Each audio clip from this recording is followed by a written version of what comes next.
No media has been covering this. Nonetheless, JB reported her attack in 2004, but the district attorney's office declined. Ladies and gents, welcome back your lovely faces to a brand new video here on the channel. Well, Danny Masterson, the man who is currently doing 30 years to life in prison for doing horrible things to a few women back in 2001 and 2002.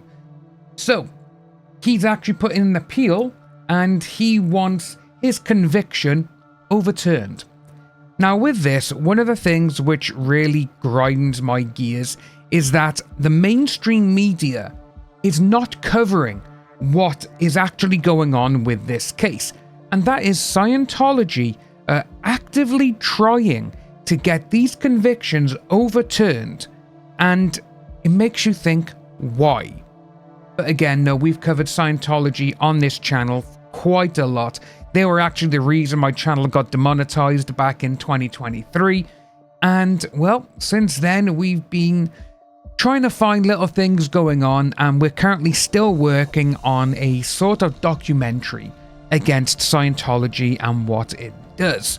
But that is for another time, guys. So if you can just like and subscribe, get this video, push it out there to as many people as we can to see what is actually going on and how this church is trying to bend the court to their own needs. So let's jump straight on in, guys. Danny Masterson asks appeals court to overturn the conviction. He's argued that the jury never got to hear that the victims could only sue him for this if the That 70s Show actor was criminally convicted. Actor Danny Masterson has asked the California State Court of Appeals on Thursday to overturn his 2023 conviction. Oh, by the way, this came out on the 25th of June, and the mainstream media has not even covered it. So he's currently serving 30 years to life in prison after a jury found him guilty of doing this to two women by force or fear in 2001 and 2002, after actually them. Absolutely insane. The That 70s Show actor was tried twice. The first ended in a mistrial on all counts.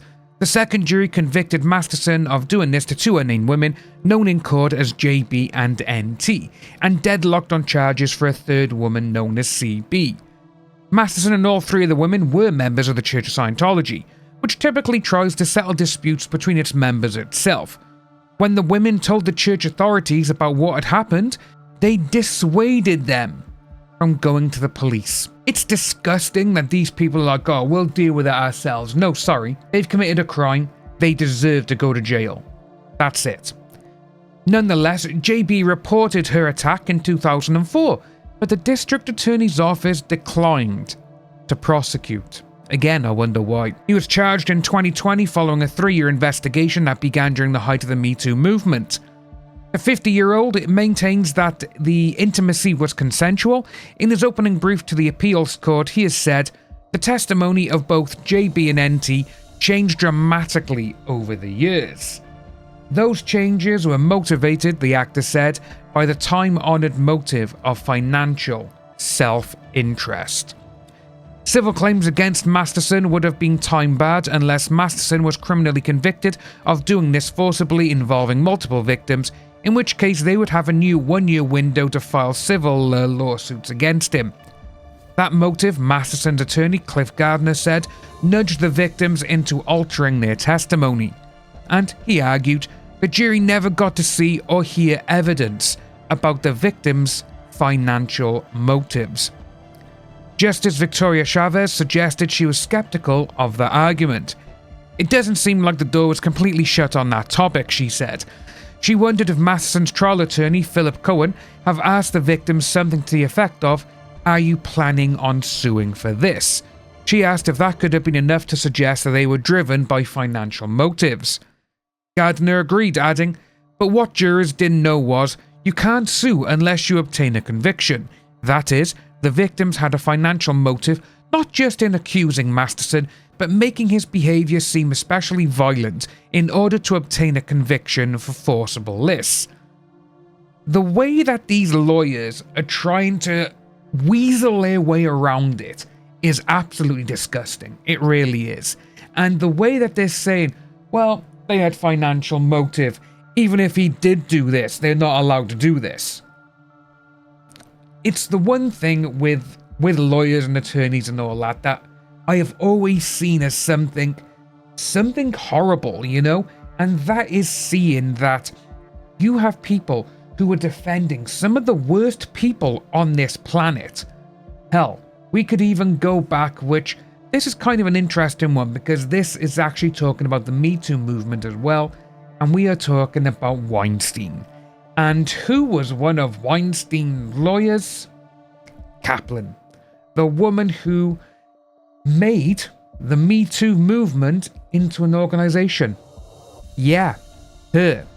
That's why she couldn't represent AH, because she actually said at first, oh, we can't go down to Virginia because of gas prices. Yeah, a multi-million-dollar law firm can't afford gas to drive their lawyers somewhere. That's what that is there. Just getting back to this now, though. And, you know, it does say that Deputy Attorney General Blythe Leske said that evidence was speculative, confusing, and irrelevant, and that the jury was well aware that there was indeed a pending lawsuit. The attorney also argued that the trial judge, Charlene Almeida, improperly did not allow the defense to subpoena text messages between the victims. They communicated with each other and changed their testimony, he said. He claimed JB, for example, added new details, like Masterson having a gun that she initially hadn't told investigators. But, you know, it says that, Leske said these subpoenas would have been an overbroad fishing expedition. She pointed out that the defense could have subpoenaed specific elements of the text thread, or mentions of a gun, for example. The three, instead, they requested any communication about the appellant. So they're trying to say, well, we never asked for this, well, that's your fault. You could have done it, but no, you didn't. And I do like how they're saying that with the judge as well. They're like, well, no, you could have done this, but you didn't bother. Why not? But the three-judge panel, which includes Justice Anne Richardson and Stephen Gorvich, took the case under submission. So we have that by there. And like I said, this was on the 25th of June. No media has been covering this, which is absolutely mind-blowing, to be honest with you. Especially in Hollywood, because with the way Scientology is and the way they have their little fingers and everything going around, you would have thought that, well, at least one of the newspapers or one of the big mega media corporations would have done something, but they haven't. And that's kind of scary. I haven't even seen this being talked about on social media. But tomorrow I will have another video coming out where we are going to go through the Attorney General's response, which is roughly, I think, around 25 pages. So make sure you are subscribed for tomorrow's video so you can see it when it comes up and you are notified. As always, my name is Dan, guys. Like and subscribe. Let us know down below what you think of this. And I will see you tomorrow. Take care.